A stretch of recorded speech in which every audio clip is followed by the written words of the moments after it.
Hello guys, मेरा नाम है जय। Welcome to IIT. आज हम बात करें, पहले तो मैं बता दूं कि हम वीड को काफी अच्छे से पढ़ चुके हैं पिछली दो क्लासों में।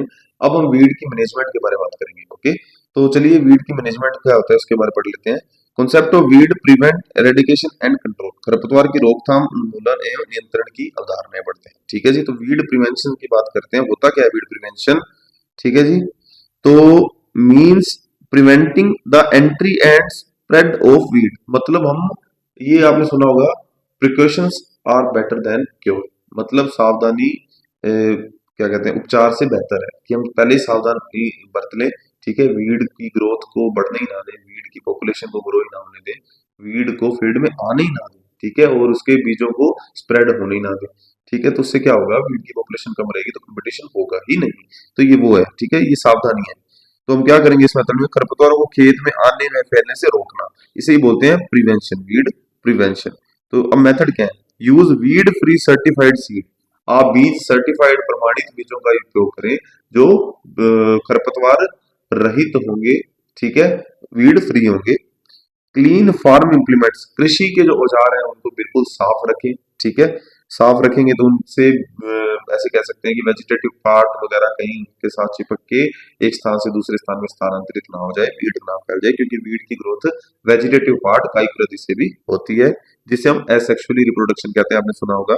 अवॉइड कंटेमिनेटेड FYM कंपोस्ट, मतलब अच्छे से सड़ी गली गोबर की खाद वगैरह, कंपोस्ट वगैरह डाले।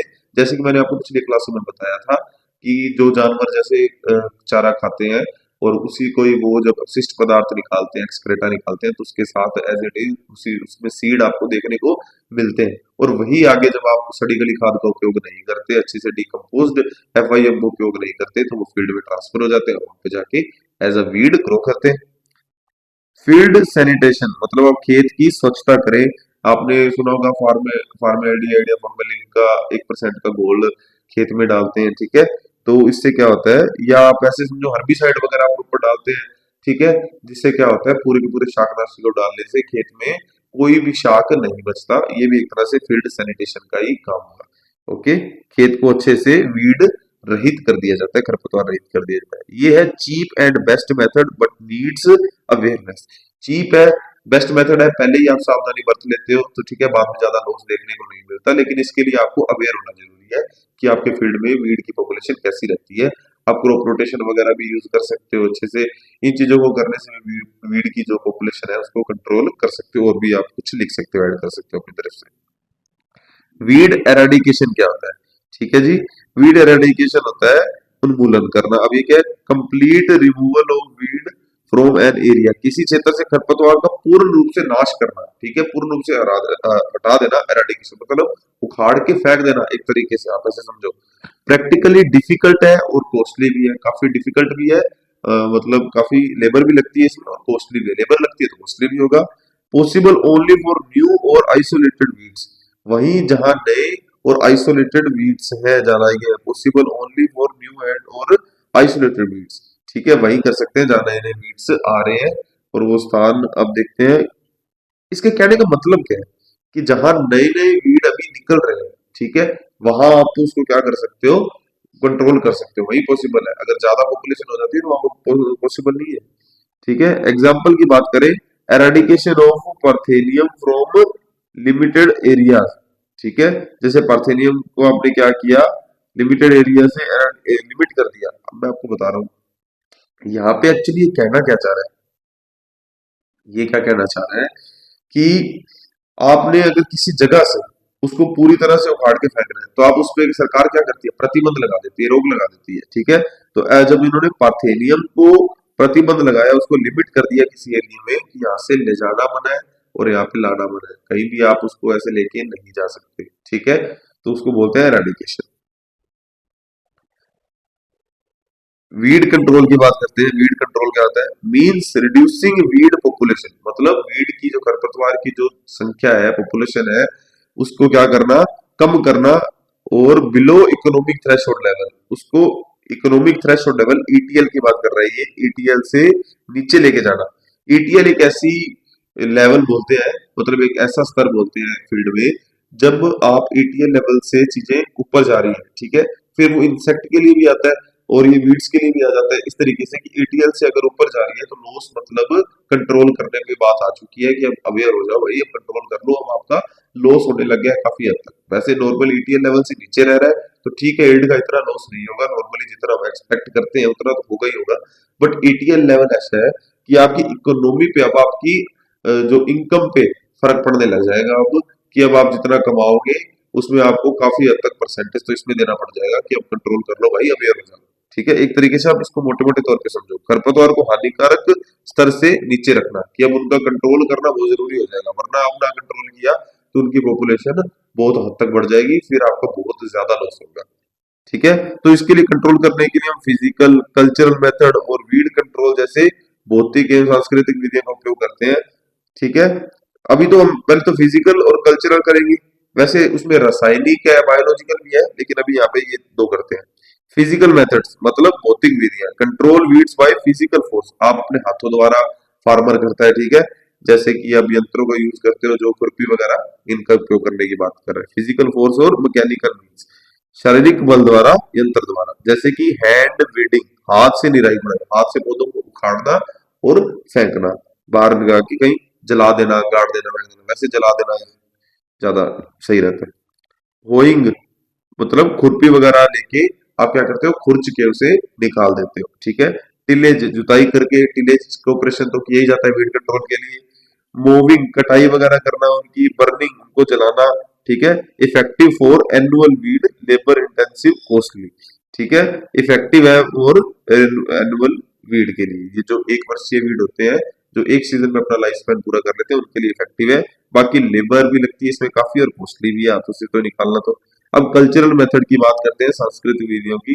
Practice that gives competitive advantage to crops over weed, मतलब फसल को खरपतवार से आगे रखने वाली विधियां। अब फसल को मजबूत करेंगे, उसको सिखाएंगे कि आप खरपतवार से कैसे जीत सकते हो, तो क्या करें, क्रॉप रोटेशन करेंगे, फसल चक्कर यहाँ करेंगे, कल्चरल मेथड, सॉरी ऊपर नहीं करेंगे, ऊपर भी लिखा हुआ है क्या वैसे, प्रिवेंशन में नहीं करेंगे, एरेडिकेशन में, इसमें वीड कंट्रोल में करेंगे, ठीक कर सकते हैं।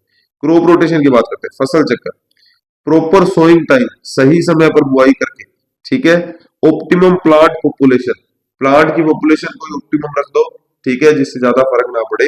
अच्छी स्पेस पे अच्छी कल्चर कह सकते हैं क्रॉपिंग पैटर्न से आप क्या कर सकते हो, ऑप्टिमम मेंटेन रख सकते हो प्लांट की पॉपुलेशन को, ताकि अगर आप सही ऑप्टिमम पोजीशन पे ऑप्टिमम प्लांट्स पॉपुलेशन रखोगे, सही पंक्तियों में उसको रो में मेंटेन रखोगे, तो जो इंटरकल्चरल प्रैक्टिस होती है, अंतर शस्य क्रियाएं होती है, वो इजी हो जाता है। और अंतर शस्य क्रियाएं क्यों करते हैं, वीड वगैरह को कंट्रोल करने के लिए करते हैं। इंटरक्रॉपिंग, अंतर फसल, इंटरक्रॉपिंग करके आप जगह ही ना छोड़ो, ठीक है, इंटरक्रॉपिंग भी कर दो। जैसे इंटरक्रॉपिंग आपको पता होगा, जैसे बड़ी फसलों के साथ छोटी फसलें लगा दी जाती है, जिन दोनों की जड़ की गहराई भी डिफरेंट होती है। ठीक है, तो स्पेस ही नहीं बचता इतना कि बीच में खरपतवारों को ज्यादा स्पेस मिल सके ग्रो करने के लिए, ज्यादा अमाउंट में कह सकें कि हम उनको न्यूट्रिएंट वगैरह प्रोवाइड करवा पाए, इतना उनको स्पेस ही नहीं मिलता ग्रो करने के लिए। मल्चिंग कर सकते हैं, मल्चिंग से नमी वगैरह मेंटेन होती है, खरपतवारों का भी कंट्रोल हो जाता है। यूज ऑफ कॉम्पिटिटिव वैरायटीज, अब कुछ तो वेरिएशन, कुछ वो सोचेंगे अगर नमी मेंटेन हो रही है मल्चिंग से तो खरपतवारों का कंट्रोल कैसा होगा। ठीक है, ये ऐसा होगा, अगर आपने मल्चिंग कर दिया मतलब कवर कर दिया, तो जो खाली स्पेस को आप कवर करोगे, मेन क्रॉप को थोड़ी कवर करोगे, मल्चिंग में आप खाली स्पेस को कवर करोगे, और जब स्पेस को कवर करोगे तो इसके ऊपर प्रकाश नहीं पड़ेगा। प्रकाश नहीं पड़ता इसीलिए तो नमी बनी रहती है, क्योंकि वाष्पीकरण नहीं होता। अगर प्रकाश नहीं पड़ेगा तो जो यहाँ पे अगर खरपतवार उगने की कोशिश करेगा उसको भी तो प्रकाश नहीं मिलेगा, उसको प्रकाश नहीं मिलेगा तो वो भी ग्रो नहीं करेगा। अब आपको शायद मल्चिंग समझ आ गया होगा। यूज ऑफ कॉम्पिटिटिव वेराइटीज, ऐसी वेराइटीज का उपयोग करो जो खरपतवार से ज्यादा फास्टर ग्रो करे। ठीक है, तो कॉम्पिटिटिव वेराइटीज को इजाद करो और उनका उपयोग करो। Eco friendly and sustainable approaches होती है आपकी जो कल्चरल मेथड्स होते हैं, सांस्कृतिक विधियां होती है। ओके जी, अब बात करते हैं केमिकल और biological methods of weed control की। तो इसमें chemical weed control use herbicide to control weeds, खरपतवार नाशक उपयोग किया जाता है केमिकल्स में। ऐसे समझो जो हर्बिसाइड होते हैं ये होते हैं आपके पूरे के पूरे शाकनाशी होते हैं इसको हिंदी में, तो मतलब ये क्रॉप प्लस वीड दोनों को ही क्या कर देंगे, जला जलू के खत्म कर देंगे। लेकिन वीडीसाइड जो होते हैं ये सिलेक्टिव होते हैं भाई साहब। सिलेक्टिव मतलब चयन करते हैं। ये क्रॉप को नहीं, सिर्फ और सिर्फ वीड को टारगेट समझते हैं और वीड को ही खत्म करते हैं। तो जो वीड को खत्म करते हैं उसे बोलते हैं वीडिसाइड।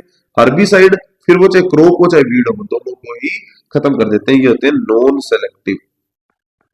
ओके जी, नॉन सेलेक्टिव। इतनी बात आपको पता लगी। ओके जी, चलते हैं एडवांटेज की बात करते हैं। तो एडवांटेज क्या है जी केमिकल्स का? Saves labour and time. Labour भी बचता है, टाइम भी बचता है। काफी जल्दी आप क्या करते हो, वीड की पॉपुलेशन को कंट्रोल करते हो। इफेक्टिव ऑन लार्ज एरिया, बड़े स्थानों पे अगर आपके वीड की पॉपुलेशन ज्यादा हो जाती है, बड़े स्थानों पे केमिकल्स का उपयोग किया जाता है। कंट्रोल्स डिफिकल्ट वीड्स, मतलब ऐसे वीड्स जो जल्दी से कंट्रोल नहीं किए जाते कल्चरल से, मैकेनिकल से, तो उनको हम केमिकल से कंट्रोल करते हैं। डिसएडवांटेज क्या है? रिस्क ऑफ क्रॉप इंजरी, हमारी क्रॉप इंजरी होने के भी चांस बढ़ते हैं। ये देखो हर्बिसाइड लिखा है, क्रॉप इंजरी का रिस्क है, यहाँ पे हर्बिसाइड का उपयोग करते हैं। तो एनवायरमेंटल पॉपुलेशन, एनवायरमेंट की पॉपुलेशन, सॉरी पॉपुलेशन है, एनवायरमेंटल पोल्यूशन, पोल्यूशन भी करता है, ये आपको पता ही है। हर्बिसाइड रेजिस्टेंस, और हर्बिसाइड का ज्यादा उपयोग करने से हर्बिसाइड रेजिस्टेंस भी देखने को मिलती है। क्रॉप एडॉप्ट कर लेती है हर्बिसाइड को और उसका वीड पे कोई फर्क नहीं पड़ता। क्रॉप क्या, वीड अडॉप्ट कर लेता है हर्बिसाइड को, उस पे वीड को कोई फर्क नहीं पड़ता, कितना मर्जी उस पर हर्बिसाइड डालो। ठीक है, तो इसके बारे में बात करेंगे अगली वीडियो में। एग्जांपल्स की बात करें तो 2,4-D और एट्राजीन और पेंडिमेथिलिन, ये आपकी केमिकल्स हैं जिनका उपयोग किया जाता है as weedicide, herbicide. Okay, classification of herbicide, इसको classification plant, pre emergence, post emergence, ये हम क्या करते हैं नेक्स्ट वीडियो में इसको और डिटेल से पढ़ते हैं। अभी तक आप समझो कि केमिकल्स में इतना होता है, इसको और डिटेल से पढ़ेंगे, प्रॉपर लेक्चर लेके आएंगे। अभी बायोलॉजिकल वीड कंट्रोल के बारे में पढ़ते हैं। यूज ऑफ लिविंग ऑर्गेनिजम्स, जीवित सूक्ष्म जीवों का उपयोग करके वीड का क्या करना, कंट्रोल करना। जीवों द्वारा खरपतवार नियंत्रण क्या कहलाता है? Biological weed control. एजेंट्स, इसमें इंसेक्ट का उपयोग करते हो आप, पैथोजेंस का उपयोग करते हो, और फिश एनिमल्स वगैरह का उपयोग करते हो। ठीक है, पैथोजेंस और फिश एनिमल्स का उपयोग करते हो। Examples, Zygogramma बाइकोलोराटा, parthenium weed control के लिए इसका उपयोग किया जाता है। ठीक है, इको फ्रेंडली है, स्लो, स्पेसिफिक, लेस प्रिडिक्टेबल है। ठीक है, मतलब ये क्या करता है, इसको जब आप इंसेक्ट वगैरह का उपयोग करते हो वीड का कंट्रोल करने के लिए, ठीक है, तो उसको हम बोलते हैं बायोलॉजिकल वीड कंट्रोल। और इसके अंदर ये एक एग्जांपल लिखा है। और दूसरा ये कैसा इको फ्रेंडली है, इसमें आप किसी भी तरह से पोल्यूशन वगैरह नहीं करते हो, काफी इको फ्रेंडली सस्टेनेबल है। ठीक है, इसका उपयोग किया जाता है। आईएनएम में इसका, आईडब्ल्यूएम में इसका काफी योगदान है, इंटीग्रेटेड वीड मैनेजमेंट में। अभी देखते हैं इंटीग्रेटेड वीड मैनेजमेंट पे आपको क्वेश्चन आ सकता है, वो होता क्या है?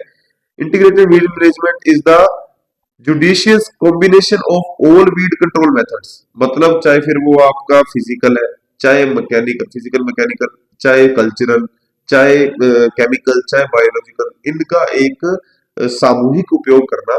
ठीक है, एक तरीके से, एक सीक्वेंस में बढ़िया तरीके से उपयोग करना, जिससे आप क्या कर सको, वीड का कंट्रोल कर सको। इनका आप सोच समझदारी से, जिससे आप क्या करो, मतलब मेन हमारा फंक्शन क्या है, मेन हमारा ऑब्जेक्टिव क्या है, इनका एक साथ उपयोग करना, कि जितना हो सके, पॉसिबल हो सके, आप एनवायरमेंटल इको फ्रेंडली अप्रोचेज उपयोग करो।